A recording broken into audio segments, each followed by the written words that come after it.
जी नमस्कार। आज पुनः मैं आप सबके समक्ष उपस्थित हूँ एक विषय पर चर्चा करने के लिए।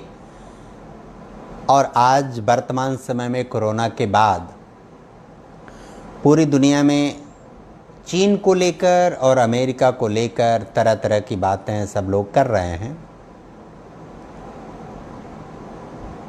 और ये जो बातें कर रहे हैं वो एक तरह से तुलनात्मक बातें कर रहे हैं। और वो तुलनात्मक बात किसके पक्ष में है, किसके विपक्ष में है, इसकी चर्चा करने से पहले आवश्यक है, जब हम तुलना करते हैं किसी दो चीज़ की, तो उनकी आधारभूत बातों को हमको समझना और जानना बहुत आवश्यक होता है। जब आप चीन के विषय में बात करते हैं तो आपको हमेशा यह बात ध्यान में रखना चाहिए कि चीन का इतिहास क्या रहा है, चीन किन परिस्थितियों से गुजरकर वर्तमान अवस्था में पहुंचा है। हमें इस बात का भी ध्यान रखना चाहिए कि अमेरिका का इतिहास क्या रहा है और वह किन परिस्थितियों से गुजरकर वर्तमान स्थिति में पहुंचा है।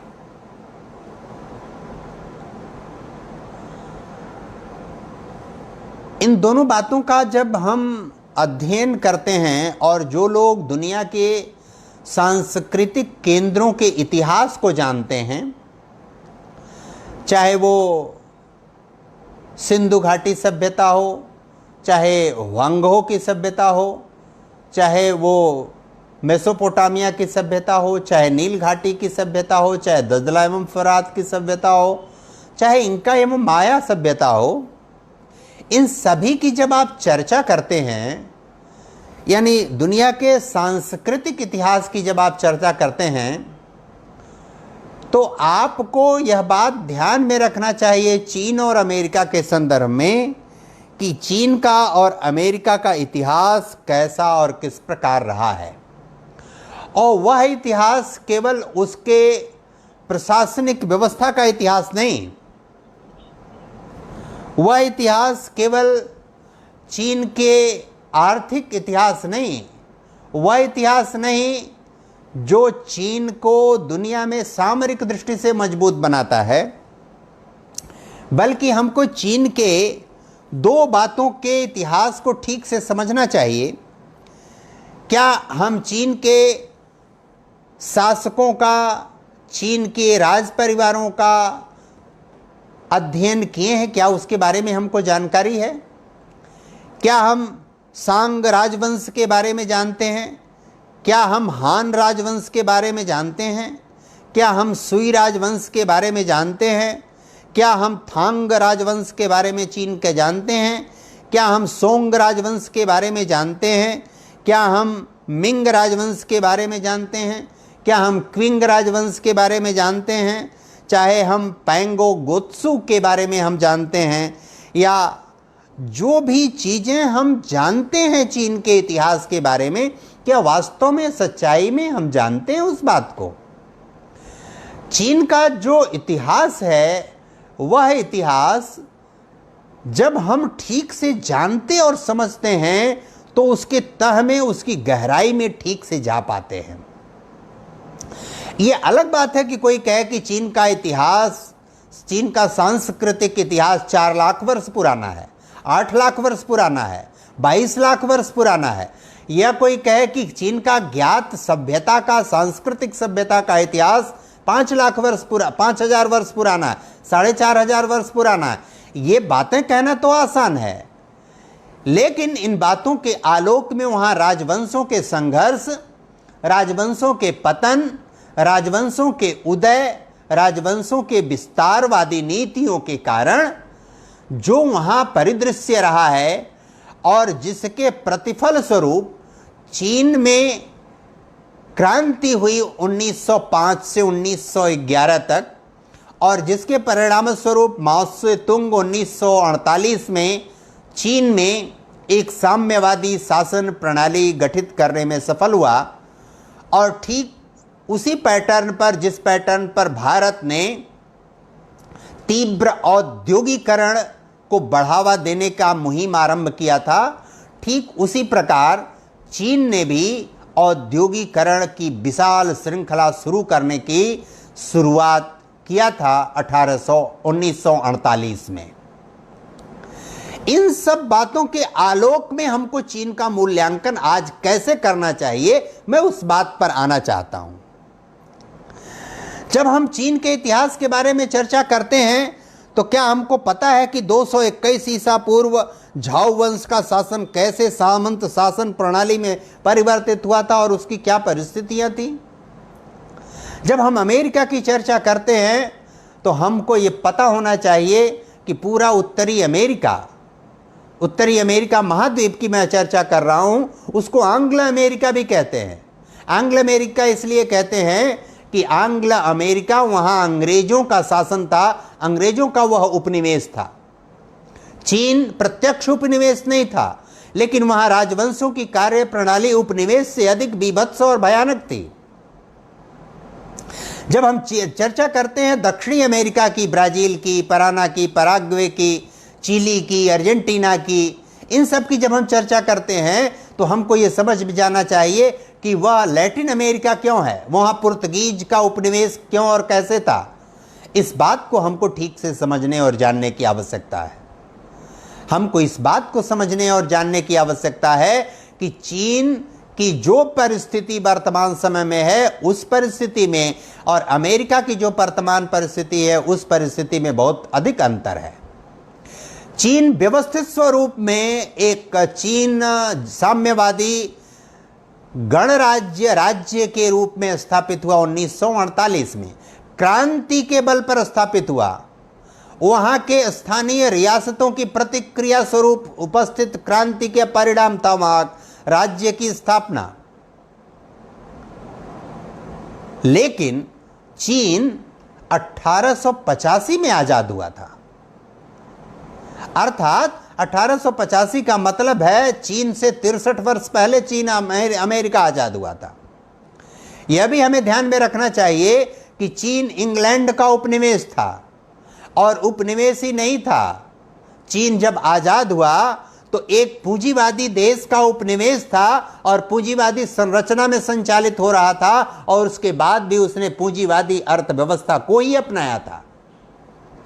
हमें इस बात को भी विचार करना पड़ेगा कि चीन जब साम्यवादी राज्य के रूप में माओ से तुंग के आंदोलन, क्रांति, हिंसा के बाद, जिस हिंसा के नाते लगभग उनके क्रांति और हिंसा जापान युद्ध में लगभग चीन के 2 करोड़ लोग लापता हो गए या मार दिए गए थे, जिस क्रांति के बाद माओ से तुंग के करीब 52-53 हजार लोग मार दिए गए थे, वह चीन एक साम्यवादी, एक राजतंत्र, एक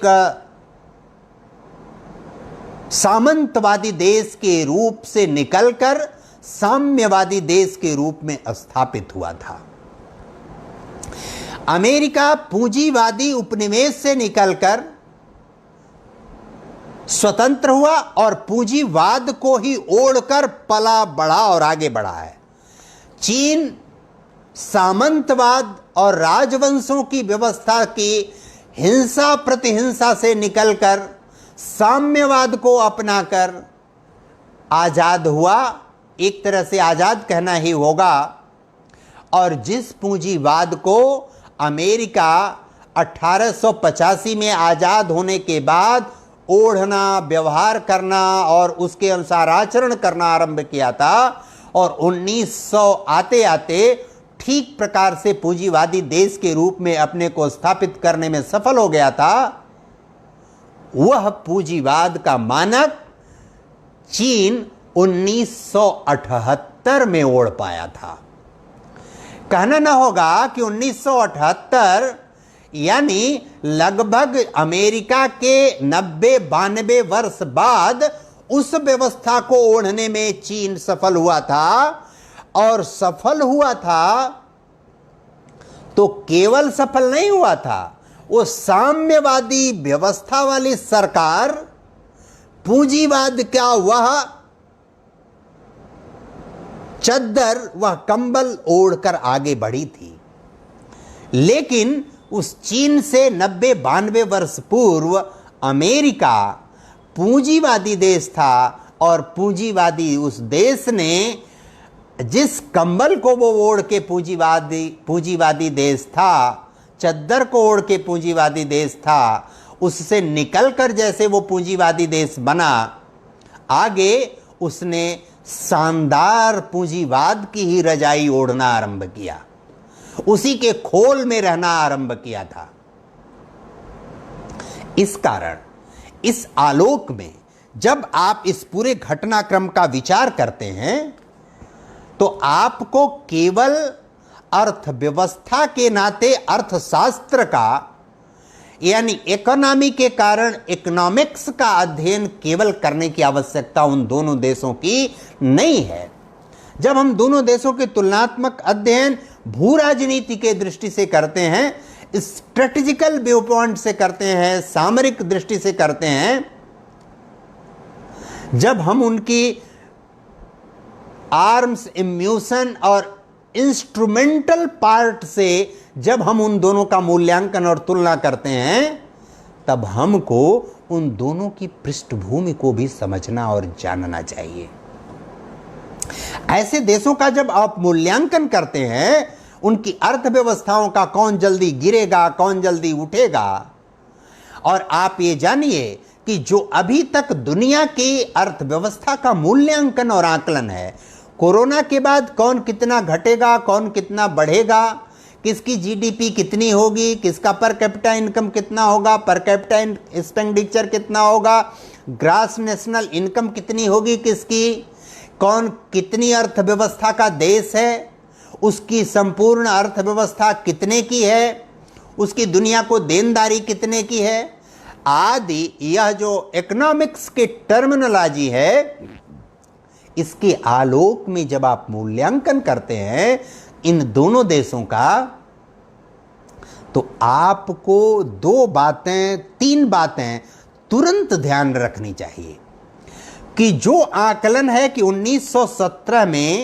2017 में दुनिया की अर्थव्यवस्था 10 बड़े देशों की अर्थव्यवस्था में पहले क्रमांक पर अमेरिका है, दूसरे क्रमांक पर चीन है, तीसरे क्रमांक पर जापान है, चौथे क्रमांक पर जर्मनी है, पांचवें क्रमांक पर इंग्लैंड है, छठे क्रमांक पर भारत है, सातवें क्रमांक पर फ्रांस है। और यह जो क्रम है, यह क्रम कहां तक, कैसे और किस रूप में आगे बढ़ेगा, इसको समझने और जानने की आवश्यकता है। और जो आंकड़ा, जो क्रम, उनके वे आर्थिक मानदंड जिनकी मैंने चर्चा किया, ग्रॉस डेवलपमेंट प्रोडक्शन या gross national income, per capita income या पर कैपिटा एक्सपेंडिचर, इसके आलोक में इन 10 देशों का जो क्रम है, अमेरिका, चीन, Japan, Germany, England, Bharat, France, Italy, Canada, इन देशों का जो क्रम है, यह क्रम 2022 तक यथावत रहने वाला है। इस बात की गारंटी दुनिया के सभी प्रकार के मूल्यांकनकर्ता दे रहे हैं। वे मूल्यांकनकर्ता उनके इन अवयवों के घटते बढ़ती स्थिति का तो मूल्यांकन करते हैं, लेकिन क्रम में कोई फेरबदल नहीं होगा, इस बात को लेकर सभी आश्वस्त हैं पूरी तरह।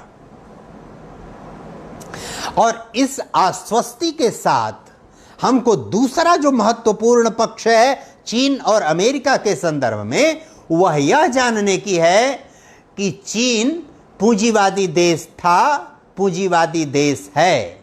उस विभिन्न कालखंडों में वो पूंजीवाद के ही इर्द गिर्द मंडराता और चक्कर खाता रहा है।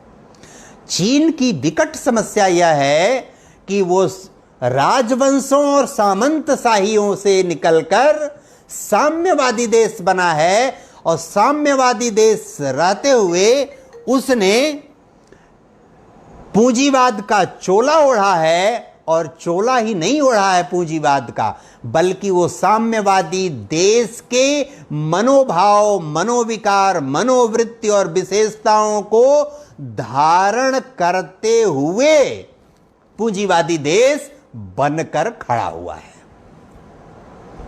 यानी वो साम्यवाद को छोड़ना नहीं चाह रहा है।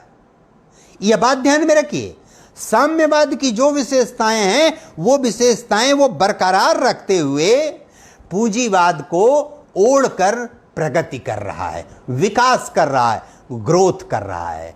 क्योंकि चीन को यह समझ नहीं है कि विकास, ग्रोथ या प्रगति, या वृद्धि, विकास या प्रगति, ये तीनों चीजें केवल फाइनेंशियल और इंफ्रास्ट्रक्चरल ही नहीं होती।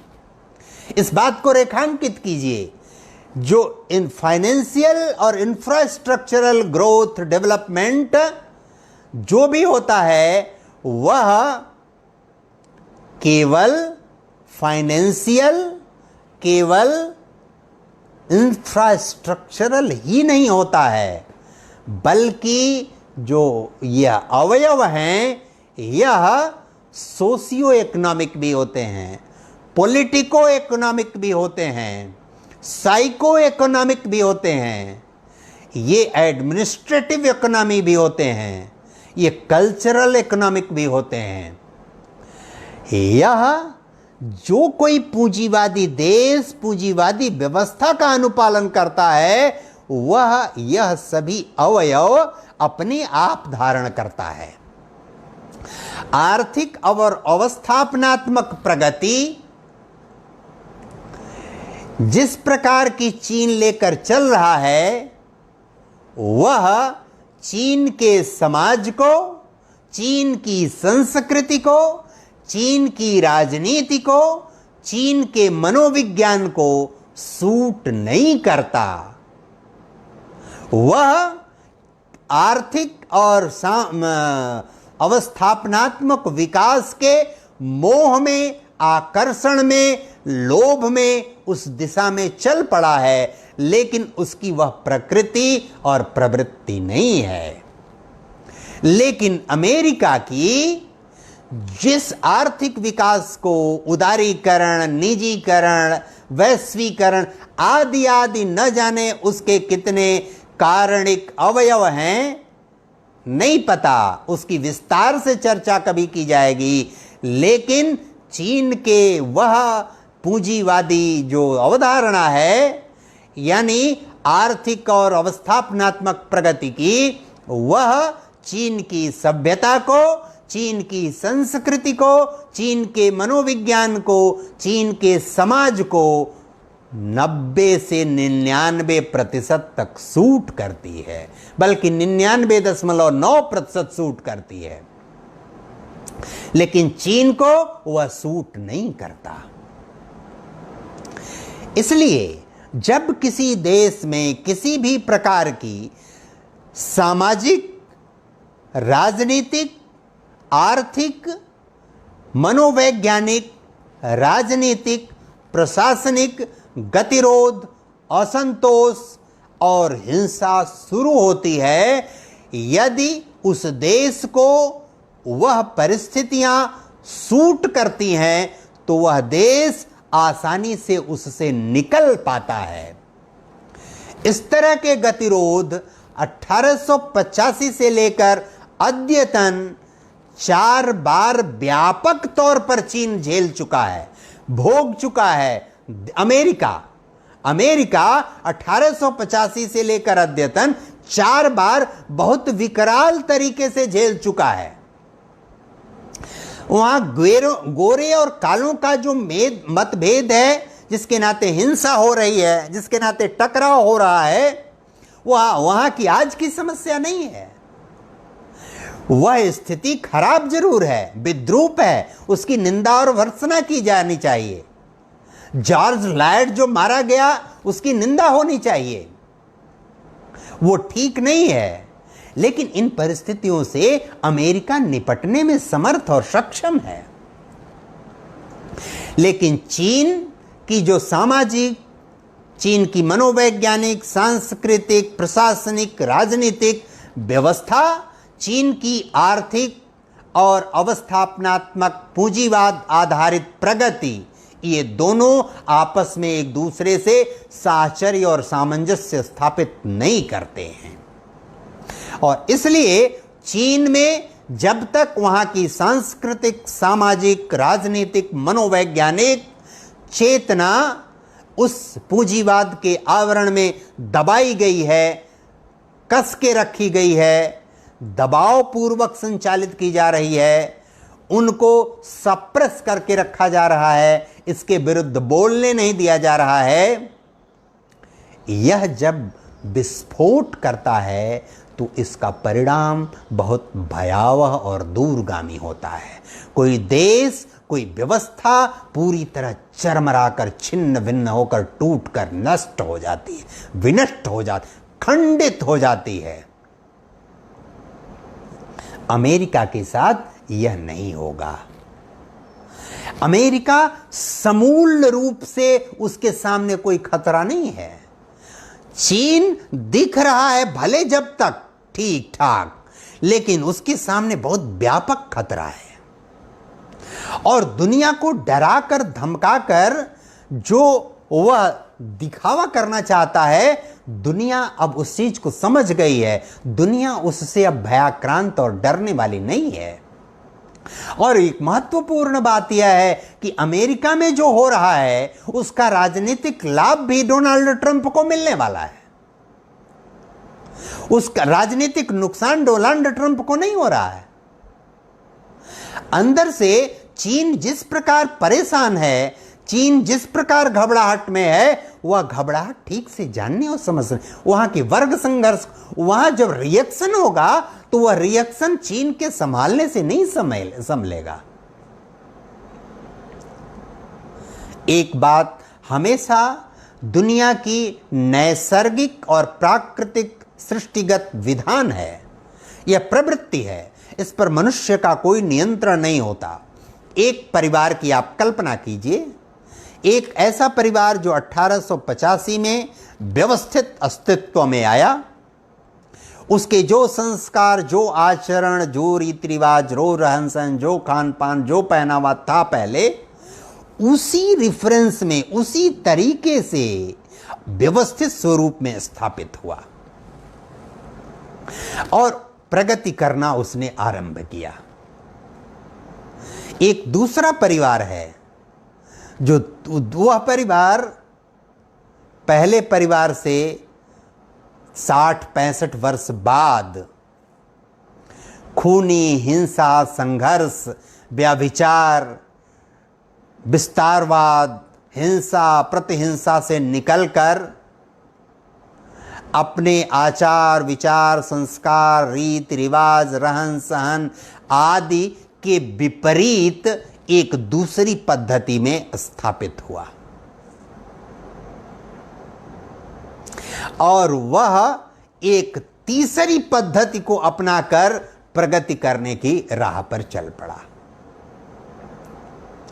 यानी चीन पहले जो था उस रूप को छोड़कर दूसरे रूप में स्थापित हुआ और तीसरा रूप अपनाकर प्रगति करना आरंभ किया। अमेरिका जिस रूप में पहले था उसी रूप में स्थापित हुआ या आजाद हुआ और उसी रूप में प्रगति भी किया। यह भेद बहुत ठीक से समझना और जानना पड़ेगा।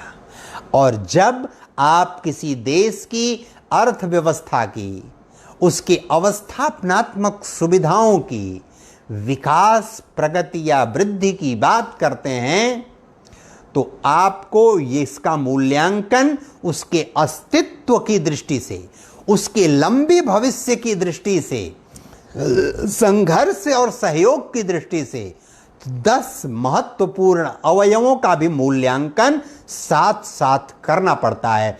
अगर नहीं करेंगे तो उस देश या राष्ट्र के भू राजनीति के भविष्य का सटीक और ठीक आकलन नहीं कर सकते। वो 10 बिंदु मैं आपको बताता हूं। 10 बिंदु क्या है? फाइनेंशियल ग्रोथ, इन सब में कोहेरेंस और साहचर्य चाहिए। थोड़ा बहुत उठाओ गिराओ, घटना बढ़ना, अच्छा बुरा तो सब जगह होता रहता है, लेकिन सामान्य और आधारभूत साहचर्य, समन्वय और सहकारिता इन 10 में चाहिए, जो चीन में नहीं है, अमेरिका में है। फाइनेंशियल ग्रोथ, दूसरा इंस्ट्रूमेंटल और विपणिक पावर, यानी जो तकनीकी आधारित और अस्त्र शस्त्र आधारित उसकी शक्ति है, यानी फाइनेंशियल ग्रोथ, इंस्ट्रूमेंटल और विपणिक पावर। तीसरा स्ट्रेटेजिकल इक्वेशन, यानी सामरिक समीकरण। ये तीसरा बिंदु है किसी देश और राष्ट्र के भविष्य और अस्थायी भू राजनैतिक प्रगति, विकास और स्थायित्व के लिए। तीसरा है चौथा इंफ्रास्ट्रक्चरल डेवलपमेंट, यानी अवस्थापनात्मक विकास। यह चौथा अवयव है जिनका साहचर्य ऊपर वाले तीनों से चाहिए। पांचवा है सोशियो इकोनॉमिक स्ट्रक्चर, यानी सामाजिक आर्थिक संरचना भी व्यवस्थित रूप में एक दूसरे से संबंधित होनी चाहिए। छठा है सोशियो पॉलिटिकल स्ट्रक्चर, यानी सामाजिक राजनीतिक संरचना भी तदनुरूप होनी चाहिए। उसके आगे है सोशियो इकोनॉमिक स्ट्रक्चर, यानी सामाजिक आर्थिक संरचना भी तदनुसार होनी चाहिए। उसके आगे है सोशियो इकोनॉमिक एडमिनिस्ट्रेटिव स्ट्रक्चर, यानी सामाजिक आर्थिक प्रशासनिक जो आधार है वह भी उसके अनुसार होना चाहिए। और आगे है नवा सोशियो इकोनॉमिक गवर्नमेंटल स्ट्रक्चर, यानी सामाजिक आर्थिक सरकारी जो संरचना है वह भी उसके अनुसार होना चाहिए। चीन अमेरिका लंबे समय से दुनिया के केंद्र में बना हुआ है, दुनिया को संचालित करने में लगा हुआ है। यह मैं अमेरिका का पक्ष और चीन का विपक्ष होकर बात नहीं कर रहा, मैं तथ्यों के आलोक में इन दोनों का आकलन कर रहा। और ये तथ्य और सूचनाएं आप जहां से जैसे चाहें पुष्ट और प्रमाणित कर सकते हैं। मैं आपको पर्याप्त आधार और पर्याप्त विषय वस्तु उपलब्ध कराने के लिए कभी भी कहीं भी किसी भी रूप में तैयार हूं। इस बात को ठीक से बारीकी से समझने की जरूरत है। जिस पूंजीवाद को लेकर चीन जन्मा, चीन व्यवस्थित हुआ, चीन आगे बढ़ा, उसको 1978 में अमेरिका, गलती हो गई, चीन मैंने कह दिया, अमेरिका जिस पूंजीवाद के साए में जन्मा, जिस पूंजीवाद में स्थापित हुआ, जिस पूंजीवाद में प्रगति किया, चीन जिस सामंतवादी और राजवंशों से निकलकर साम्यवाद में स्थापित हुआ और पूंजीवाद में प्रगति आरंभ किया, अमेरिका वह काम 1885 में शुरू किया, चीन वह काम 1948 में शुरू किया। अमेरिका व्यवस्थित पूंजीवादी प्रगति आरंभ किया 1900 में, चीन व्यवस्थित पूंजीवादी विकास आरंभ किया 1978 में। भारत की स्थिति इन सब के व्यवस्था के आलोक में बहुत संतुलित और एक्सट्रीम पर भारत कभी भी नहीं है। भारत अपनी मूल चेतना के भी साथ है, भारत अपनी पुरानी अस्मिता के भी साथ है, और पूंजीवाद को भी वह उसी आलोक में देख रहा है। पूंजीवाद आज भी भारत के सभ्यता को, भारत के संस्कार को, भारत के रीति रिवाज को, भारत के रहन सहन खान पान को अभी 10-5% से अधिक प्रभावित नहीं कर पाई है। और जो जितना किया है उससे अधिक भारत की सभ्यता, संस्कृति, रीति रिवाज, रहन सहन ने पूंजीवादी देशों में जाकर अपना परचम फहरा दिया। अमेरिका के 4 राष्ट्रपति के चुनाव भारत के लोगों के आचार विचार व्यवहार और मतदान के अनिवासी भारतीयों के अनुसार निर्धारित हो रहे हैं। अमेरिका में योग के 1300 से अधिक केंद्र हैं। अमेरिका में आपको नवरात्रि के फलाहार से लेकर, आपको श्री कृष्ण जन्माष्टमी के उत्सव से लेकर, श्रीमद् भगवत गीता के प्रवचन से लेकर सारी चीजें मिलेंगी। आपको धोती जनेऊ खड़ाऊ पहनकर फलाहार तैयार करा के जमीन पर बैठाकर आपको साफ सफाई करके आपको फलाहार कराने वाले लोग भी अमेरिका के 50 राज्यों के बड़े मार्केट उपलब्ध हैं, जहां आपको मिलेंगे ये सारी चीजें। कांजीवरम की साड़ी, बनारसी साड़ी से लेकर हैंडलूम की धोती से लेकर गमछा तक सब कुछ वहां सामग्री आपको मिलेगी।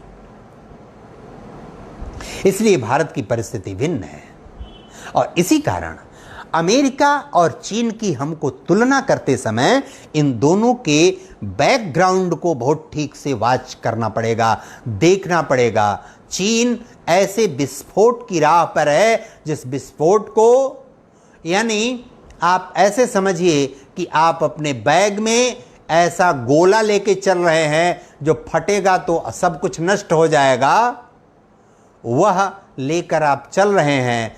कहीं भी असावधानी होगी, वह असावधानी होते होते होते होते ऐसी अवस्था में पहुंच गई है कि अब सावधान रह पाना चीन के बस में नहीं है। और उसी असावधानी का नतीजा है कि जो उसने जैविक वेपन तैयार करने की मुहिम में था, उसी असावधानी के नाते कोविड-19 एक्सपोज हो गया, दुनिया के सामने आ गया और चीन की वास्तविकता सबको समझ में आ गई।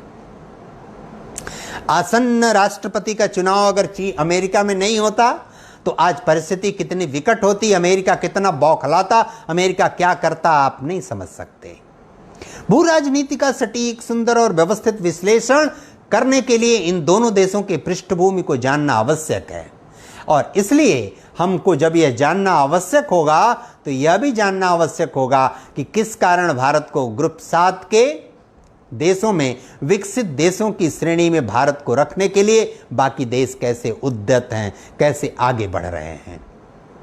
ग्रुप 7 के देशों में जाने के लिए कैसे उद्यत हैं। और इस बात को भी ध्यान रखना पड़ेगा कि दुनिया का कोई भी देश, इंक्लूडिंग सोवियत संघ, जापान, फ्रांस, यहाँ तक कि जर्मनी भी, ऑस्ट्रिया भी, सर्बिया भी, मध्य एशिया के बहुत सारे देश, अफ्रीका के बहुत सारे देश, ऑस्ट्रेलिया और न्यूजीलैंड, यहाँ तक कि north Korea, south Korea, Taiwan जैसे स्थान, ये कोई भी नहीं चाहता कि दुनिया में चीन के रूप में कोई सुपर पावर या दूसरा पोल स्थापित हो। हमको इस आलोक में चीन की वास्तविकता को जानने और समझने की जरूरत है। चीन इतनी व्यग्रता, इतनी बेचैनी में और अपने आप को एक्सपोज करने में दुनिया के सामने बहुत बड़ा वायुमंडल खड़ा कर देने के लिए व्यग्र, बेचैन और व्याकुल है, वो ठीक वैसे ही है। वह व्यग्रता अमेरिका की भी नहीं है, वह व्यग्रता अमेरिका की भी नहीं है जैसे नवधनाढ्य की परिस्थिति हिंदुस्तान में होती है। अचानक अकूत पैसा किसी के पास आता है तो वो जो हरकत करता है वह हरकत उसको ले डूबती है अनेक बार। चीन उस अवस्था में है। चीन ने केवल और केवल आर्थिक और संरचनात्मक यानी अवस्थापनात्मक विकास किया है, वृद्धि किया है।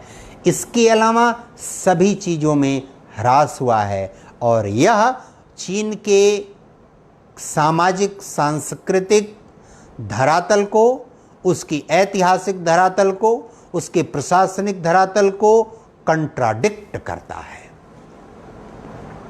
अमेरिका में दोनों के बीच साहचर्य, जिग्सा फिट होता है अमेरिका में, चीन में यह फिटिंग नहीं होती। इस आलोक में हमको इन दोनों का, लोग बता रहे हैं कि चीन में, अमेरिका में माल लूटे जा रहे हैं, अमेरिका में ये मार दिया गया, अमेरिका में ये हो गया, अमेरिका में वो हो गया।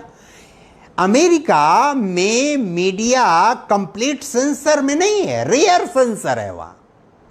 व्हाइट हाउस के बाहर लोग प्रदर्शन कर रहे हैं, उसको मीडिया दिखा रही है पूरी दुनिया में। चीन में ऐसा नहीं हो सकता। चीन में जो हो रहा है हम आप नहीं देख सकते, दुनिया नहीं देख सकती, सब कुछ छुपा हुआ है वहां। इन सब के आलोक में सारी चीजें सेंसर्ड है। वो चाइनीज लैंग्वेज के अलावा कोई बात ही नहीं करेंगे आपसे। अगर बात भी बाहर सूचना भी जाएगी तो चाइनीज में जाएगी, मैक्सिमम लोग कुछ समझेंगे नहीं। इसलिए हमको इन दोनों की गहराई में जाकर चीजों का मूल्यांकन करना पड़ेगा। सतह पर रह के मूल्यांकन केवल नहीं कर सकते हम। आज चीन अमेरिका का तुलनात्मक विवेचन और विश्लेषण उनके पृष्ठभूमि के आलोक में, वर्तमान परिस्थिति और भविष्य के आलोक में, भू राजनीतिक और भू सामरिक दृष्टि से मैंने आप सबके सामने प्रस्तुत करने का यत्न किया। यदि किसी तरह की कोई शंका, कोई बात हो तो हम उसके लिए भी तत्पर हैं, उद्यत हैं, प्रस्तुत हैं आपके सामने अपनी बात रखने के लिए। कल आधुनिकता और उत्तर आधुनिकता पर हम नए प्रकार की बात, वास्तविक धरातलीय आधारभूत बात लेकर आपके सामने उपस्थित होंगे, जिसमें किसी भी प्रकार के गुमराह करने और गुमराह होने की भविष्य भूतकालीन परिस्थितियों से कोई तादात्म्य नहीं है। कल हम विस्तार से आप सबसे उस विषय पर चर्चा करेंगे। आज इस अवसर पर इतना अपना निवेदन रखते हुए अपनी बात पूर्ण करते हैं। धन्यवाद, नमस्कार।